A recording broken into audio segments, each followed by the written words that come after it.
Hi, my name is Brad Miller, and I'm a believer that struggles with meth, alcohol, and marijuana. I actually have victory over it for 3 years now, but I still struggle with pride, anger, and sexual integrity.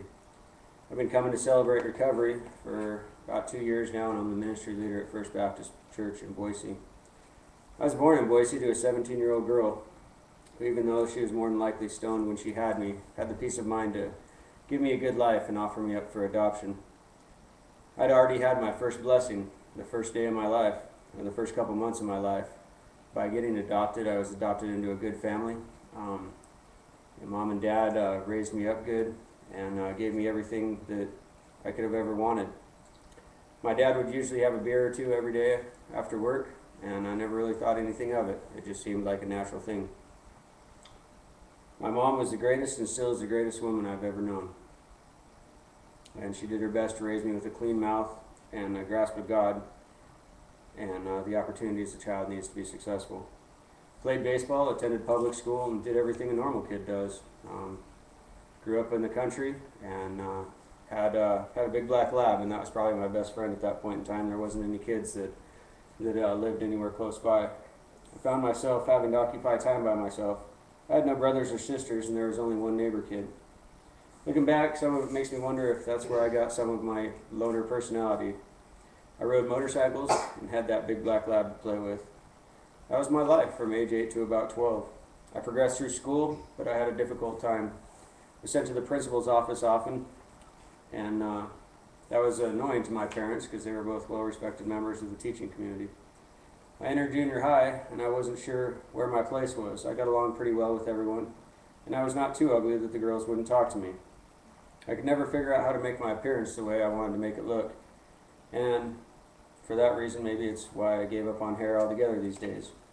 I often remember bugging my mom to buy me the $125 Nikes so that I would somehow fit in. Our church was the LDS church in Haley, and I remember growing up there and spending a lot of time there. I never had a grasp of the Lord, more a grasp of Joseph Smith, and I would regularly complain to my mom with no avail every Sunday when she made me go. High school was a whole new world for me. I played a lot of sports and kept my grades good enough that I could play. I had a lot of friends that were upperclassmen, so I didn't really get a harsh initiation like some kids did. I got my driver's license that year, and I was able to drive back and forth to school. I got my first speeding ticket a few days later after I got my driver's license, and I told my mom that the reason that happened was that he wanted to race and I couldn't let him win. I'd missed out on a lot of the things that were happening in town until that point. The social life, all the kids in town knew about, and I didn't have any idea about. These were all things that I was quickly finding out. I asked my mother if I'd go to my first party at the end of my freshman year, to a homecoming party or to a senior party. She agreed, and as long as I kissed her on the lips when I got home. I didn't drink that night, and but I think I did about every night after that. I started drinking at these parties as often as I could, and I soon found out I didn't like the feeling of getting too drunk, so I needed to get my tolerance up to the beer and alcohol. My solution to that was that I would drink more often. I would steal beer from my dad, and when his supply would get low, I would go over to our neighbor's house and steal his dad's beer with him. It was sort of a passing into manhood to be able to start drinking, and of course everyone else was doing it, right? So drinking became a way for me to fit in as well. I'd not had very good luck in the social food chain, and all of a sudden beer changed that. I had the entire school all of a sudden ask me where the party was and who was going to be there. And for a kid like me who had already always struggled to fit in, this was a welcome change. I took to it well and was quickly on my way to having my name known in the valley for all the wrong things. As I grew through high school, there were a lot of changes that were taking place. Obviously my appearance was changing, but so was my belief system. Good and bad started to fade rapidly in those times. I started working on other bad habits as well. I pretty soon figured out what pot was, and I was smoking cigarettes in the off season from playing sports. I found out later about some of the harder drugs, but to begin with it was just pot and cigarettes. The first time I tried pot was all leaves, and of course it didn't work. If I would have gave up on it at that time, I wouldn't have had a problem. But I tried it again with a go-get-em attitude, and next time I was taken off to another world. All of a sudden, it just seemed right to let my hair grow out and to stop caring about sports in school. Those days, I was accompanied by a high school sweetheart, and I thank God for her, because if she hadn't been there, I probably would have gone off the deep end any quicker. It happened that the summer between my junior and senior year that I got the idea to take a rich lady's purse. And some guys dared me to steal some mountain bikes in Sun Valley. I took the purse, and inside were credit cards with a PIN number taped on them. So I went away at age 17 to California, and I took a scuba diving course, stopping in Las Vegas on the way back and knowing as soon as I got back in Sun Valley I would be arrested and questioned. I got arrested for 11 counts of grand theft when I was taken back, and was sent down to the Twin Falls Juvenile Detention Center. Along with my mom and dad being devastated, I was as well. I'd never had anyone tell me what to do and what I couldn't do. I found out it wasn't a good idea to have a temper tantrum in front of a district judge. Not a great idea. I was sent back to Burley for a probation violation after I was released. I was released, and then I was sent back to Burley for a probation violation not too long afterwards. All in all, I spent the better part of my senior year in juvenile detention.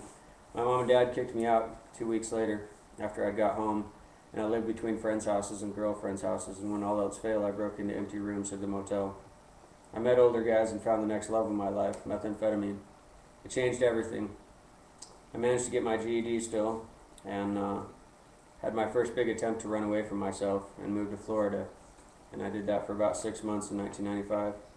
I managed to graduate a 15-week scuba diving course and became a dive instructor.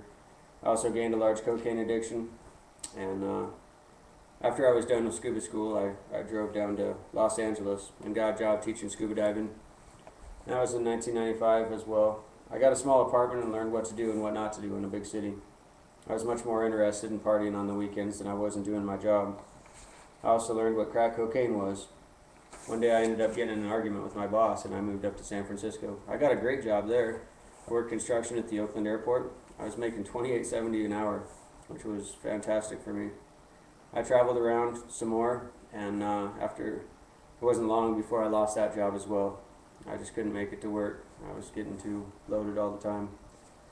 I traveled around back east again and ended up back in Oregon and smoking weed and doing meth almost every day. One day I met a pretty girl, and she came by with a friend of mine and said she had no place to stay. 2 months later, we found out we were going to be parents. I figured I'd better get something together for us, so I bought a house and we both quit meth. On October 29th, a little girl named Mackenzie Rose Miller was born. It was awesome to be a dad, but it was even better to be able to party again. It's incredibly hard to say, but looking back, it must have been the truth, because both me and her mom were back partying before too long. So time moved on, and so did my addictions. I was a full-blown dope fiend and an alcoholic. I could no longer run from myself because I had nowhere to go. I'd become a dad. On one hand, I wanted to be a great dad. On the other hand, I was trapped in a life of pain, frustration, and drug use. I was able to keep this from my baby girl, and I'm thankful she was so young that maybe she won't remember some of the things as she gets older. Anyway, life went on. I took her to the park, and I never let her run around in a dirty diaper. I had a clean and respectable house for her to live in, and things were not that bad, right? I had friends that were doing the same thing as me, so I could continue to tell myself the lie that things weren't that bad. Something else I did was surround myself with other people that were using. I used a lot. I used about a ball a day, and it gets expensive, so at night I would deal it out, and if the opportunity arose, I was never above stealing something. I was smart enough to know I needed help with the kids, so I would take her to daycare a few times a week so I could get some rest. Her mother and me came to the end of the rope with each other, and after a car ride to jail and a judge telling us to stay 200 feet from each other, our relationship ended. After her mom and I split, I went downhill even farther. I didn't have Mackenzie around, so I wouldn't do anything but do drugs. I got to pick her up finally, but I only got her for a week and then a week off. And during those weeks that I had her, I was pretty normal. During the weeks I didn't, I was really off the deep end. I was so sick, and I lied to everyone, telling them that I was okay. I was having a hard time since Steph left. One day I was arrested for a large number of felonies in Cascade, and I was locked up. I lost my daughter, I lost my parents, and I gained a cold concrete cell.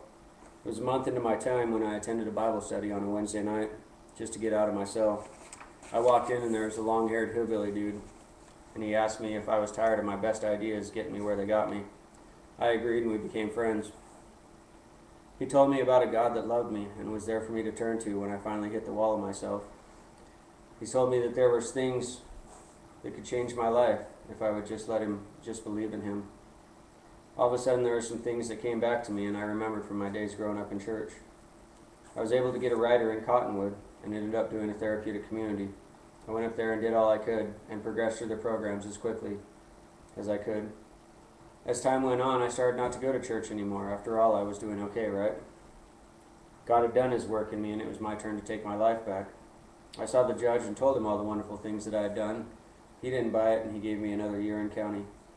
I got out a little while later, and I wrapped my arms around my little girl and told her that I would make it work this time. That was the worst lie I've ever told her. I remember me saying I decided that I was all fixed up and I could do it on my own. It wasn't so true. I was living in Cascade and had already started having a beer or two after work. Most days would turn into a trip to Boise also to get a bag of dope. I decided I needed to move back to Boise and asked my PO to let me go, but he wouldn't. I used the money from the dope to get a place that I could hide in down in Boise, and I would come back to Cascade on weekends to get seen and to hit a few classes. This time I was real professional and only sold to people in large amounts and still kept the illusion that I was okay to my daughter, until I didn't come back from going to check in Cascade. I was arrested again for probation violations and 2 new felonies. I was sentenced when it was all added up to 35 years in the state prison. It was all ran together and I qualified for parole in 2009, only 2.5 years after I went in. Isn't that a God thing? The weird thing started to happen when I was in. All the drugs that had controlled everything about me started to fade away, and with the help of some great volunteers that came to us, I started to replace some of the blackness in my heart with some of the light of Jesus Christ. I'd led myself through the sinner prayer back in county with my old hillbilly friend, and all of a sudden it seemed like the seeds that had been planted over the years finally started to grow. I did every church class I could, and also every one that was required as well. I was moved to Idaho Falls and went to a work center there, and got me a sponsor from First Baptist Church. I worked hard, and for the first time I had a good relationship with everyone that I was involved with.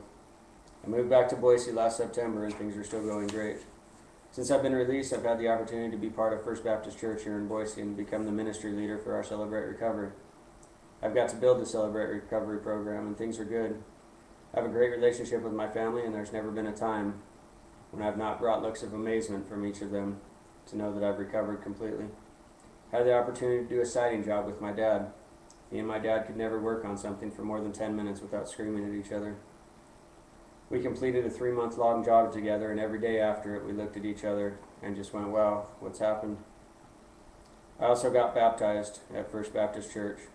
My dad doesn't go to church, but he came, and afterwards he cried and gave me a big hug and told me he was not a praying man, but when I got baptized he thanked God for giving him his son back. My finances are for the most part in order, and I have the foresight to balance a checkbook and pay my bills. I have the opportunity to talk to an old girlfriend once in a while, and they can't believe I'm even the same person. In conclusion, I believe that there is a God, and he loves us so much, in fact, that he brought us into the light by sending his only Son to suffer in our hands so that we may be forgiven. I believe more than this, that his Son, Jesus Christ, this very day is alive and is interested in our lives personally, every detail and every moment of it, and that by inviting him into my life, and more than that into my heart, I gave him the chance to align my soul with his purposes for my life. I believe that because he loved me so much, he never gave up on me, and he has used everything that I've gone through to make me the man that I am today. I don't cheat, I don't lie, I don't steal, I don't act in any of the ways that I used to. There is nothing that could ever convince me that anything besides the greatest of powers could have controlled me, could have returned me to sanity. I believe that prison was the best thing that happened to me. It gave me the time to get off drugs and to get the word into my system. I have a wonderful relationship with my child, and she prays every night and before every meal. She sings Christian rock with me at the top of her lungs. Not because it's something that she does, not because I tell her to, but it's something she sees. I've had the opportunity to make hard amends, and I can't even begin to tell you the fruit of those. One of my spiritual mentors told me that one day God would grab me by the neck and turn me around and force me to look at all the bad things that I've done in my life until I was so disgusted that I couldn't stand it anymore. He did just that, but then he picked me up and he showed me a program called Celebrate Recovery.